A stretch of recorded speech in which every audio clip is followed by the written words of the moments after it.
Good day, everyone. Our presentation today focuses on an important but often overlooked question. Why does philosophy matter to law?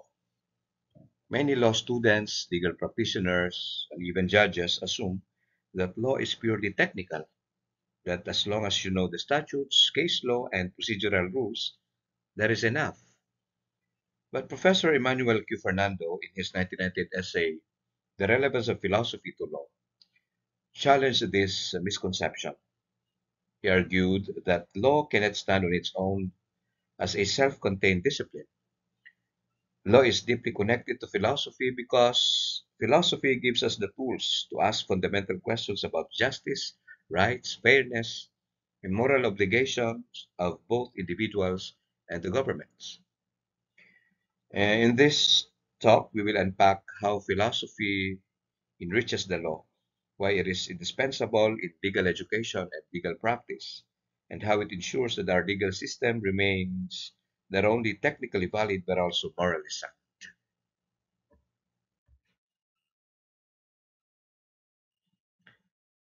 Why philosophy matters to law. This is based on the 1998 essay of Professor Emmanuel Q. Fernando, and this is also included in the introduction of the book Foundations of Legal Philosophy, Understanding Jurisprudence for the Filipino Mind, authored by yours truly, published by Central Books.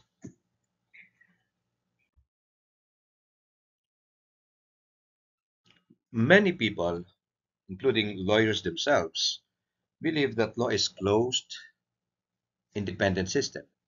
According to this view, law is purely technical craft.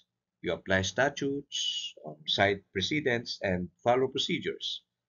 Philosophy, they say, is too abstract, speculative, or even irrelevant.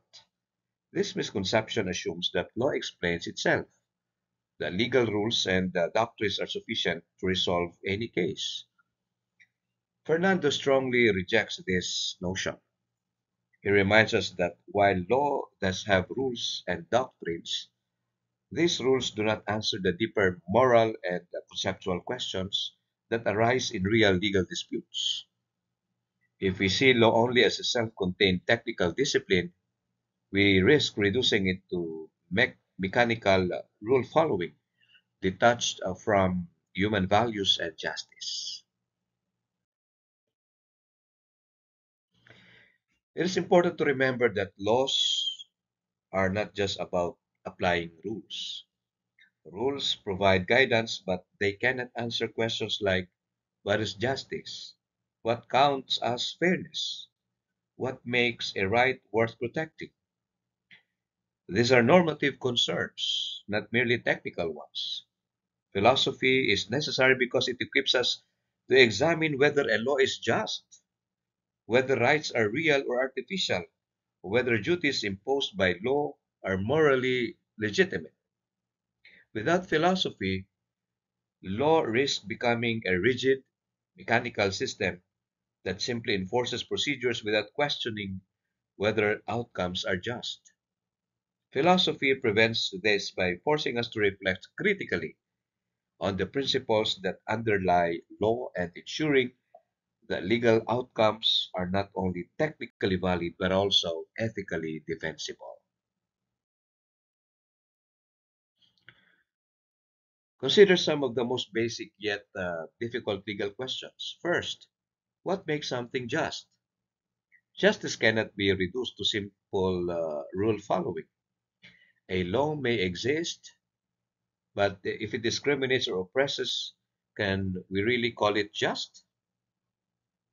This is a philosophical question. Second, what does it mean to have right? We speak of rights to free expression, privacy, or due process. But are these rights natural, meaning existing even without the state? Or do they exist because the state grants them? Natural law theorists and legal positivists answer differently. Finally, what is a duty? The law says we must pay taxes, avoid harming others, and the public officials must act in the public interest. But why? What is the moral basis of such duties? These are not questions law can answer alone. They require philosophical reflection on morality, responsibility, and the nature of legal obligation.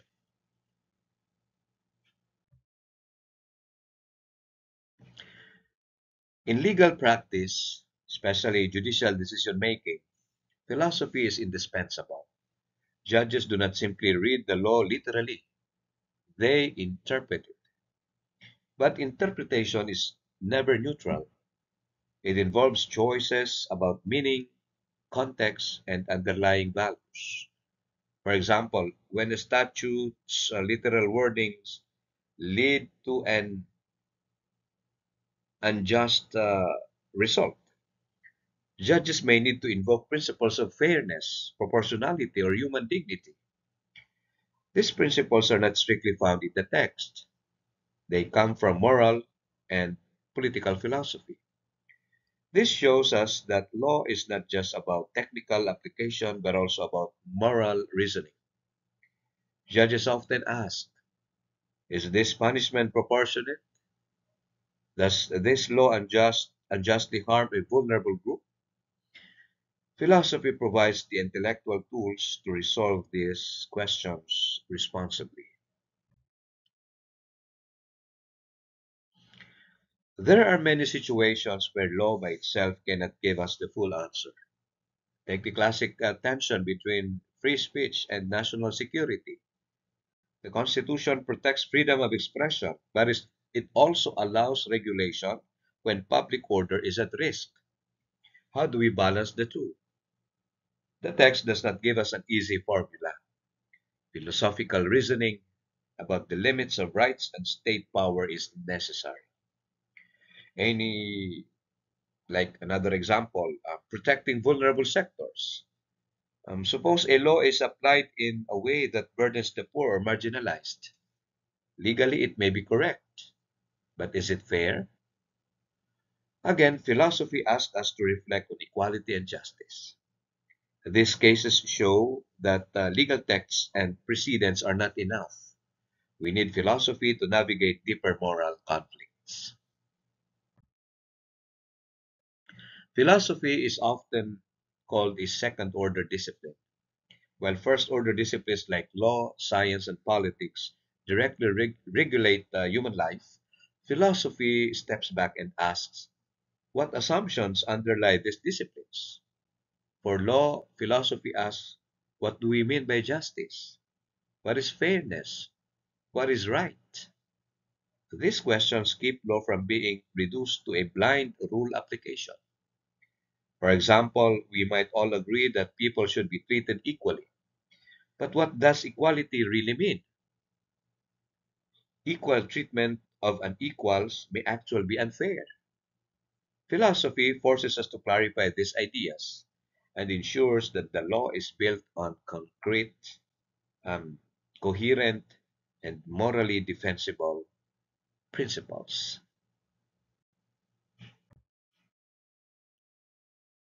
Philosophy can be approached in two complementary ways.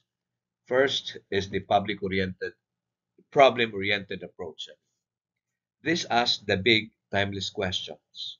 What is justice? What is the good life? What is the meaning of rights?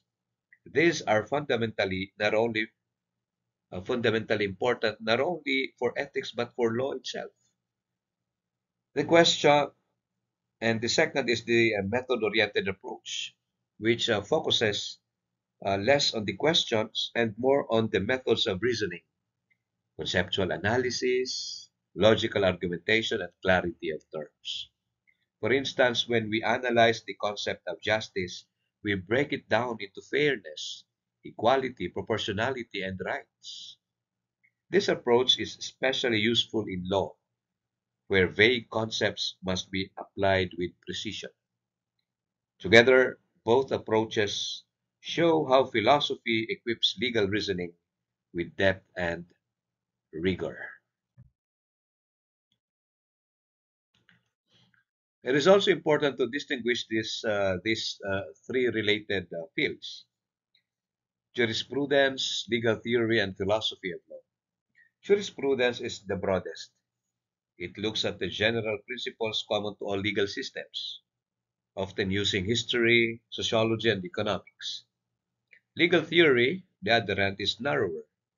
It asks what makes a set of rules law. Is it uh, the command of sovereign, as Austin said?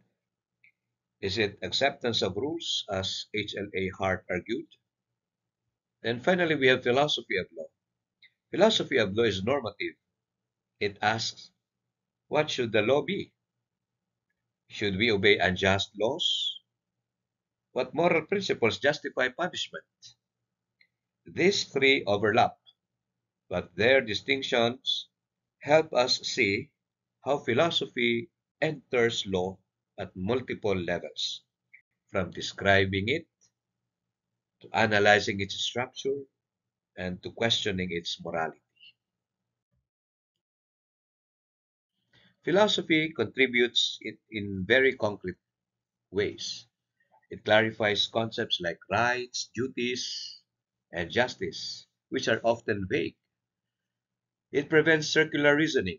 For example, the claim that a law is fair because it is legal. This is illogical. This is a fallacy of circular reasoning. This is meaningless unless we first define fairness. Philosophy also uncovers hidden assumptions.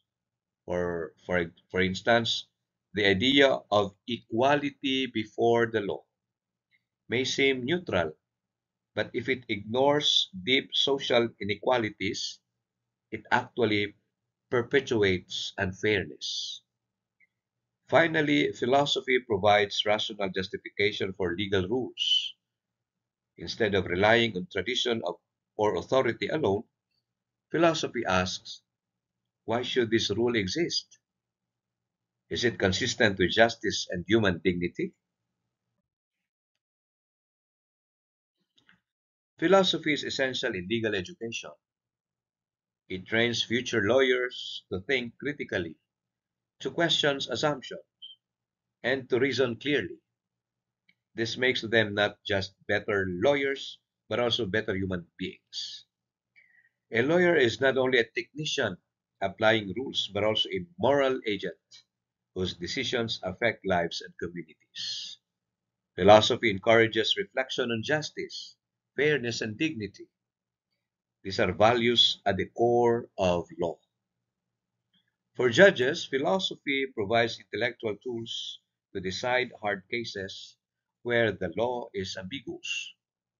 For lawyers, philosophy sharpens advocacy, ensuring arguments are logical and ethically grounded.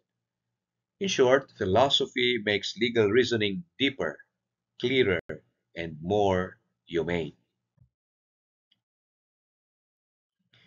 At its core, law is not just about technical enforcement of rules. It is about human beings. Philosophy humanizes the law by asking fundamental questions. What is the purpose of law? What does it mean for law to be just? Should law always reflect societal values? These questions prevent law from becoming overly rigid or detached from human experience. Philosophy ensures that law protects dignity, fairness, and justice. Without philosophy, law risks becoming a cold, impersonal machine. With philosophy, law remains a moral and human enterprise. In democratic societies, law is not just a tool of governance. It reflects the values of the people. Philosophy plays a key role in ensuring that those values are coherent, just, and respectful of human rights. For example, when courts interpret constitutional provisions, they face competing claims: freedom versus security, rights versus responsibilities. Legal text alone cannot resolve these tensions. Philosophy provides frameworks for balancing these values, protecting rights, and ensuring that the law reflects democratic ideals. Without philosophy, democracy risks degenerating into mere majoritarian rule without concern for justice. A philosopher, Ludwig Wittgenstein, once said, philosophy is a battle against a bewitchment of our intelligence by language. This is especially true in law, where key terms like justice, freedom, and equality are powerful but vague. Without careful analysis, these terms can be misused or manipulated. For instance, authoritarian regimes may claim to uphold justice while oppressing citizens.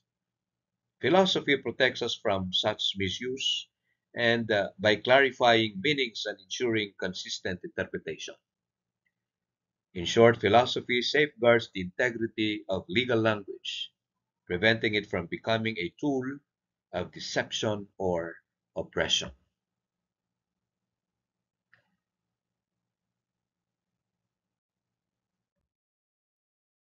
To conclude, philosophy is not optional for law. There is an enduring need for philosophy in law. It is essential. Without philosophy, law risks becoming rigid, mechanical, and unjust. With philosophy, law remains rational, ethical, and human-centered. Philosophy clarifies concepts, prevents circular reasoning, exposes hidden assumptions, and ensures that law is guided by justice and dignity. In the end, philosophy reminds us that law is not merely a system of rules, but a moral enterprise aimed at serving people. As Professor Fernando put it, there will always be problems in law whose answers cannot be found within law itself. Hence, the necessary resort to philosophy. Thank you very much. God bless you all.